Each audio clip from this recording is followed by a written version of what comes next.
योग को अलग अलग आयु वर्ग के लोगों द्वारा स्वीकार किया गया है और माना गया है कि यह शरीर को कई तरह से फायदे पहुंचाता है। शोध में यह बात सामने आई है कि योग और ध्यान से कमजोर सेहत और अवसाद से संबंधित जीन्स में परिवर्तन लाया जा सकता है। यानी योग व ध्यान जैसी विधियां हमारे शरीर में सूक्ष्म स्तर पर प्रभाव डाल सकती हैं। ध्यान, योग, ब्रीदिंग एक्सरसाइज और ध्यान की चीनी क्रिया, गी गोंग एवं ताइची के जैविक प्रभावों पर प्रकाशित 18 अध्ययनों के विश्लेषण से शोधकर्ताओं ने पाया कि दिमाग और शरीर की यह व्यायाम शरीर में जलन सूजन बढ़ाने वाले जीन्स की गतिविधि को शांत कर देते हैं। अध्ययनकर्ता यह भी बताते हैं कि योग या ध्यान से लगातार हो रहे तनाव संबंधी लक्षणों को भी पलटा जा सकता है, लेकिन इसे नियमित रूप से करना जरूरी है। जो लोग ध्यान योग नियमित रूप से करते हैं उनमें सूजन के जैविक लक्षण कम मिलते हैं, वे कम बीमार पड़ते हैं, उनकी रोग प्रतिरोधक क्षमता बढ़ी हुई रहती है। योग हमें अपने अंतरंग शक्तियों का परिचय कराता है और हमें एक उच्चतम जीवन को दर्शाता है।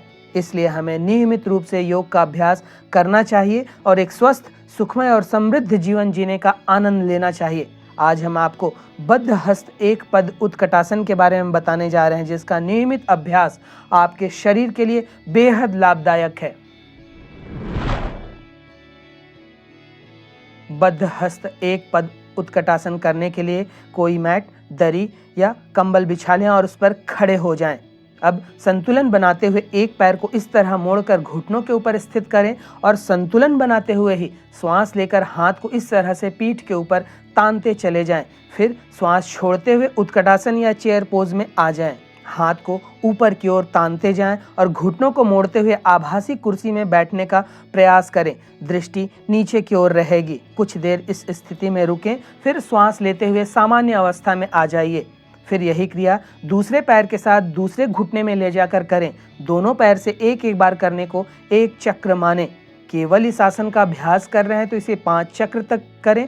अन्य आसनों के साथ 2 से 3 चक्र करना पर्याप्त होगा। जिन लोगों को ध्यान लगाना आता है वे स्वाधिष्ठान चक्र पर अपना ध्यान लगाएं तथा जिन्हें ध्यान लगाना नहीं आता वे अपना ध्यान शरीर में जहां कहीं तनाव या खिंचाव हो रहा हो वहां रखें।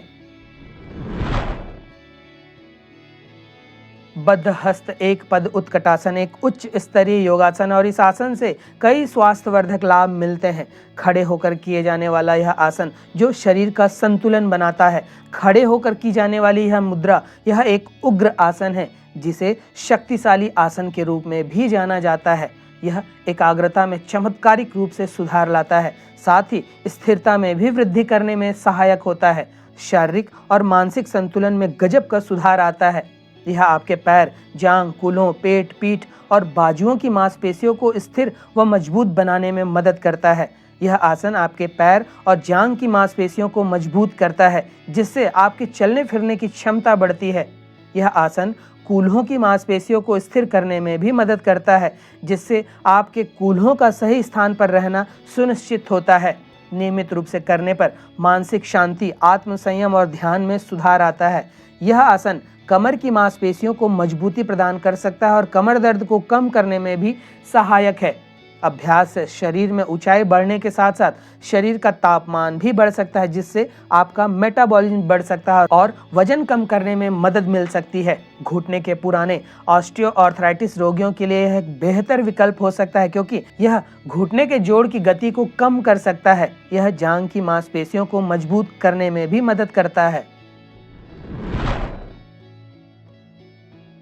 बद्ध हस्त एक पद उत्कटासन संस्कृत का शब्द है, जहां बद्ध से अभिप्राय बांधने से है। हस्त हाथ को कहा जाता है। एक पद से तात्पर्य एक पैर से है। उत्कट का अर्थ है शक्तिशाली और आसन का अर्थ शरीर की मुद्रा या स्थिति से है। चूंकि इस योग में हाथों को बांधते हुए एक पैर के साथ उत्कटासन किया जाता है, इसलिए इसे बद्ध हस्त एक पद उत्कटासन कहते हैं। उत्कटासन करने पर ऐसा प्रतीत होता है मानो कोई काल्पनिक कुर्सी पर बैठा हो। इस प्रकार इसे चेयर पोज योग या कुर्सी योग के रूप में भी जाना जाता है। इसे मध्यकालीन हठ योग के एक घटक के रूप में पहचाना जाता है। बद्ध हस्त एक पद उत्कटासन से प्रथम 3 चक्र, खास तौर पर स्वाधिष्ठान चक्र उत्तेजित होता है। यह शरीर को आंतरिक संतुलन और मजबूती प्रदान करता है।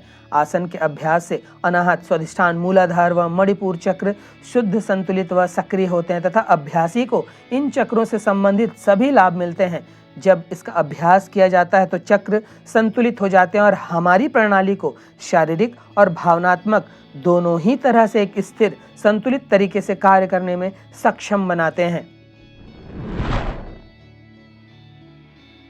घुटनों व नितंब के गंभीर रोगी या चोटग्रस्त व्यक्ति इस आसन का अभ्यास न करें। उच्च ज्वर की दशा हो, शरीर दुर्बल या कमजोर हो या किसी गंभीर बीमारी से ग्रस्त हो तो उस दशा में भी इसके अभ्यास से बचें। गर्भवती महिलाएं 2 महीनों के बाद इसका अभ्यास न करें। जिनके पिछले 6 महीनों में कोई शल्य चिकित्सा हुई हो वे भी इसके अभ्यास से परहेज करें। ध्यान दें कि योग कार्य क्षमता को बढ़ावा देने और शारीरिक स्वास्थ्य को बेहतर बनाने का एक तरीका है, लेकिन आपको किसी योगासन को करने से पहले अपने शरीर की स्थिति का मूल्यांकन करना और एक योग्य योग गुरु की मान्यता लेना बेहतर होगा।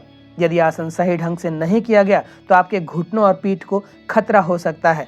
अपने घुटनों को सीधा आगे की ओर रखें, कंधों को नीचे और पीछे की ओर दबाएं और संतुलन के लिए अपने सामने एक बिंदु पर देखें। तो यह था बद्धहस्त एक पद उत्कटासन करने की विधि, इसके लाभ व इसे करने में बरती जाने वाली सावधानियां।